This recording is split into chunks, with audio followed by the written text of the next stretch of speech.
बिस्मिल्लाहिर्रहमानिर्रहीम। निहायत ही मोहतरम और मुअज़्ज़ज़ मुसलमान भाइयों और बहनों, अस्सलामु अलैकुम वरहमतुल्लाहि वबरकातुहू। सबसे पहले जान लीजिए कि हैज़ क्या है। बालिग औरत को हर महीने बगैर किसी बीमारी के जो मामूल का खून आता है उसको हैज़ कहते हैं। इसे अक्सर ख़वातीन माहवारी भी कहती हैं और इस माहवारी की कम से कम मुद्दत 3 दिन और 3 रातें हैं और ज्यादा से ज्यादा मुद्दत 10 दिन और 10 रातें हैं। किसी औरत को 3 दिन और 3 रातों से कम खून आया तो वो हैज नहीं है बल्कि इस्तिहाजा है। इसी तरह अगर किसी औरत को 10 दिन और 10 रातों से ज्यादा खून आया तो जितने दिन 10 दिन से ज्यादा खून आया है तो वो भी इस्तिहाजा है। अलबत्ता 10 दिन और 10 रातें हैज ही में शुमार होंगी। 9 बरस की उम्र से पहले हैज बिल्कुल नहीं आता, इसलिए 9 बरस से छोटी लड़की को जो खून आए वो हैज नहीं बल्कि इस्तिहाजा है। हैज की हालत में जमा करना, नमाज पढ़ना, रोजा रखना, कुरान पाक की तिलावत करना और मस्जिद जाना ये सब हराम है। लेकिन वो खून जो आदत के खिलाफ जाहिर हो जाए वो बीमारी है जिसे इस्तिहाजा कहते हैं। इस बीमारी के दौरान ऊपर जिक्र करदा तमाम काम जायज हैं और इसकी मिसाल ऐसी है जैसे किसी जख्म वगैरह से किसी जगह से खून बहे। यहूदी और मजूसी हैज की हालत में अपनी बीवी के साथ खाना खाने से, एक घर में रहने और दूसरे अमूर भी नाजायज समझते थे, बल्कि वो हैज के दिनों में अपनी औरत को घर के बाहरी किसी दूसरे हिस्से में मुंतकिल कर दिया करते ताकि पूरा घर उनकी नापाकी से महफूज रह सके। इसके बरअक्स ईसाई हाइजा औरतों के साथ भी जिमा करते थे। मुसलमानों ने इस बारे में रसूल करीम सल्लल्लाहु अलैहि वसल्लम से पूछा तो अल्लाह तबारक व तआला ने कुरान पाक में एक आयत नाजिल फरमाई। नबी करीम सल्लल्लाहु अलैहि वसल्लम ने वाज़े अल्फाज में फरमाया कि हैज की हालत में जिमा हराम है, लेकिन उनके साथ खाना पीना, एक साथ रहना, उठना बैठना वगैरह सब अमूर जायज हैं और यहूदियों की अफराद और ईसाइयों की तफरीत दोनों मरदूद ठहरे। चुनांचे अल्लाह तबारक व तआला का हुक्म है और लोग आपसे हैज का हुक्म पूछते हैं, आप फरमा दीजिए कि वो पलीदी है, तो हैज में तुम औरतों से अलहदा रहा करो और उनसे कुर्बत मत किया करो जब तक कि वो पाक ना हो जाएं। फिर जब वो अच्छी तरह पाक हो जाए तो उनके पास आओ जाओ जिस जगह से तुमको अल्लाह ने इजाजत दी है, यानी आगे से। लेकिन अल्लाह तौबा करने वालों को और पाक साफ रहने वालों को पसंद फरमाता है।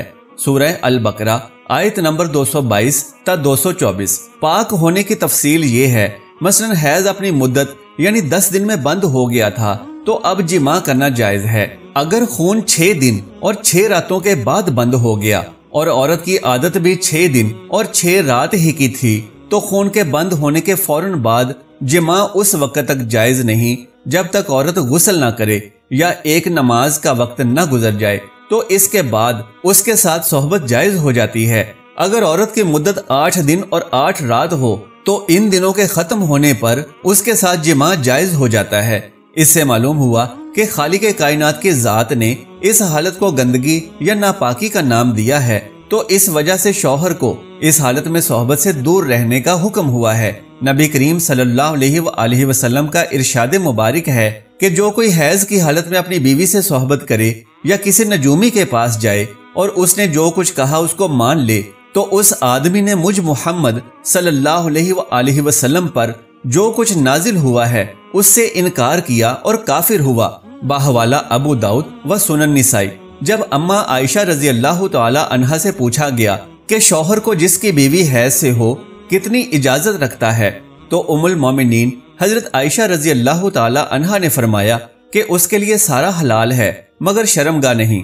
हैज की हालत में एक शौहर अपनी बीवी से सोहबत नहीं कर सकता और इसके अलावा हर किस्म के ताल्लुकात उसके साथ कायम कर सकता है। बाहवाला तफसीर इब्ने कसीर।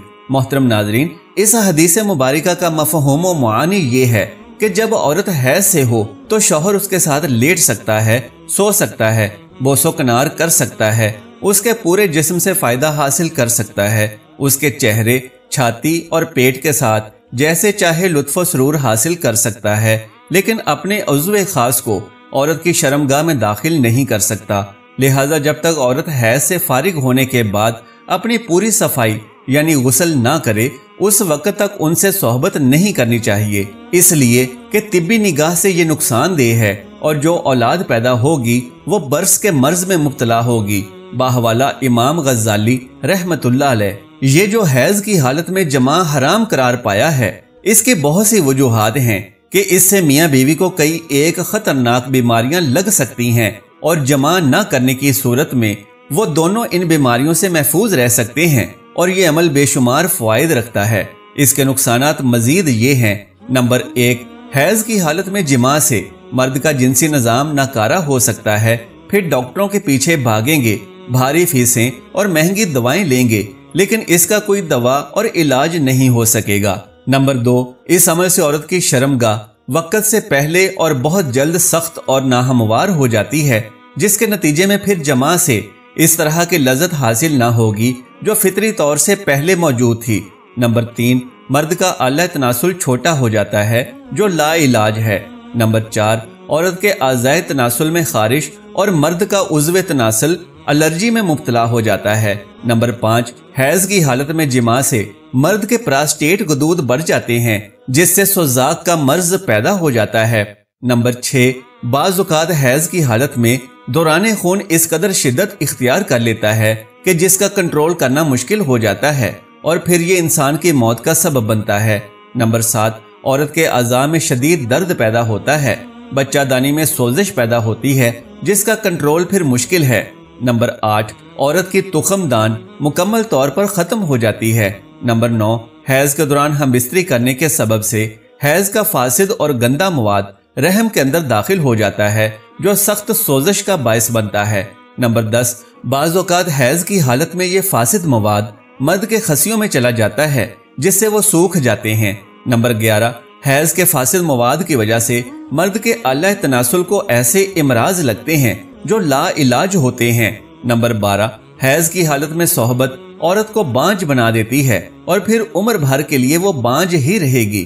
نمبر 13، رحم کا مخاطی غشا زخم کی حالت میں ہوتا ہے جس سے خون، ماندہ انڈے، مختلف انواع کے ہارمونز، معدنی مواد اور زہر قاتل کے طرح دوسرے مواد خارج ہوتے ہیں جو جماع کی صورت میں بہت برے نتائج دیتے ہیں۔ نمبر 14، ایسی حالت میں صحبت کرنا خون کے زیادہ بہاؤ کا سبب بنتا ہے جو رحم کے نور الحتاب کا عامل بنتا ہے جو سخت درد اور تکلیف کا باعث ہے۔ نمبر 15، حیض کی حالت میں جماع بعض عورتوں میں خون کی بندش کا سبب بنتا ہے جس کے سبب وہ تمام فاسد خون جو اس کے جسم سے خارج ہونا ہوتا ہے وہ جسم کے اندر ہی رہ جاتا ہے اور بہت سی تکلیف دہ بیماریوں کا سبب بنتا ہے۔ نمبر 16، حیض کی حالت میں اکثر خواتین درد محسوس کرتی ہیں جو جماع کے نتیجے میں 2 گنا ہو جاتی ہے۔ نمبر 17، ماہواری کی حالت میں عورت جسمانی اور روحانی طور پر اس کام یعنی جماع کے لیے آمادہ نہیں ہے، اس لیے کہ وہ ناپاکی، درد اور بے چینی کا شکار ہے جس سے عورت کو دوسرے امراض جنم لیتے ہیں۔ نمبر 18، عورت رحم کے سرطان یعنی کینسر میں مبتلا ہو جاتی ہے۔ نمبر 19، اگر حیض کی حالت میں عورت حمل پکڑے تو اس کی اولاد نہ نر یعنی لڑکا ہوگی نہ مادہ یعنی لڑکی ہوگی بلکہ مخنث یعنی خواجہ سرا ہوگا۔ نمبر 20، اس سے مرد کی کروموسوم کی فعالیت ختم ہو جاتی ہے اور ایسا مرد دوبارہ سے باپ بننے کے قابل نہیں رہتا جس سے پھر عورت کو حمل نہیں ٹھہرتا۔ نمبر 21، پلیدی کی حالت میں جماع سے وہ نئی اور لا علاج بیماریوں میں مبتلا ہو جاتا ہے۔ نمبر 22، حیض کی حالت میں جماع سے مرد برس کے مرض میں مبتلا ہو جاتا ہے۔ نمبر 23، اس سے مرد کے اعلی تناسل کی جلد لا علاج امراض کا شکار ہو جاتی ہے۔ نمبر 24، اگر حیض کی حالت میں جماع کرنے سے حمل ٹھہر جائے اور اس حمل سے اولاد پیدا ہو جائے تو وہ اولاد نہایت بدصورت اور سیاہ رنگت کی ہوگی، اگرچہ مرد اور عورت دونوں خوبصورت اور سفید رنگت کے مالک ہی کیوں نہ ہوں۔ نمبر 25، سب سے بڑا نقصان یہ ہے کہ اللہ تبارک و تعالیٰ ایسے شخص سے سخت ناراض ہوتا ہے جو حیض کی حالت میں اپنی بیوی سے جماع کر لیتا ہے، اور ایسے مرد اور عورت کے گھر میں اللہ کی برکت اور رحمت نہیں رہتی۔ ایسے لوگ سخت پریشانی اور تنگ دستی کا شکار ہو جاتے ہیں۔ اللہ تبارک و تعالیٰ سے دعا ہے کہ نیکی کی بات کو سننے، سمجھنے اور اس پر عمل کرنے کی طاقت و توفیق مرحمت فرمائے، آمین یا رب العالمین۔ محترم ناظرین، درخواست ہے کہ اگر میری آج کی یہ معلوماتی ویڈیو آپ کو پسند آ جائے تو برائے کرم اس ویڈیو کو لائک اور شیئر کر دیجئے اور میرے اسلامی و اصلاحی چینل کو سبسکرائب کر لیجئے جزاک اللہ خیرن کثیرا۔ اللہ ہم سب کا حامی و ناصر ہو۔